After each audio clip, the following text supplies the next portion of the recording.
কথাই বলবো না।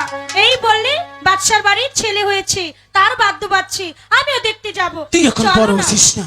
সত্যি বলছো যাওয়া হবে না? তুই তো খালি ঠিক পাড়ায় আছে। পাড়ায় ঘুরবি। আমার যখন যাওয়া হবে না, না গেলাম। তবে শোনো না, কে যেন অনেকক্ষণ থেকে ডাকছে। কনে তুমি শুনতে পাচ্ছ না? আমি বুড়া মানুষ কানে শুনি না। দেখো না বাড়ির গেটে গিয়ে কে ডাকছে।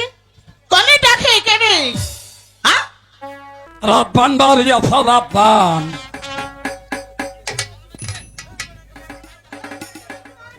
কে আপনি?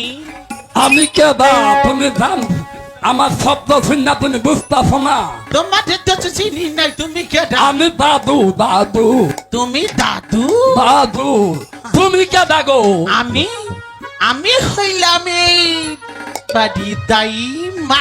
দাই না দাই না খুব বালা। আচ্ছা তাহলে কিসের জন্য আইছো? আমি ওই যে রাব্বানের সঙ্গে দেখা করতে আছি। রাব্বানের সঙ্গে রাব্বানের সঙ্গে? রাব্বানের সঙ্গে দেখা করতে আছি। আসো আসো। কই রাব্বান? রাব্বান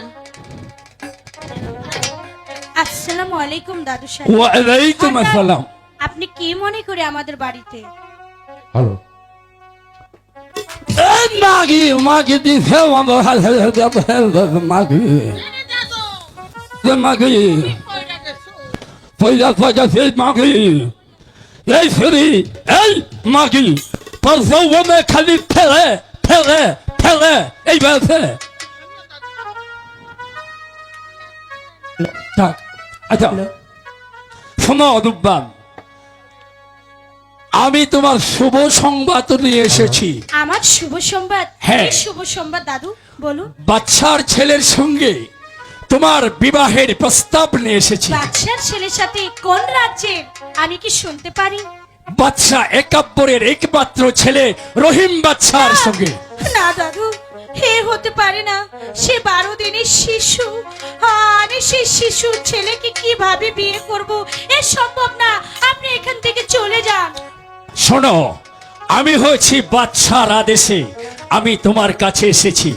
তুমি প্রস্তাবে কবুল করো রূপবান। দাদু, দাইমা, তুমি একটু বুঝিয়ে বলো না।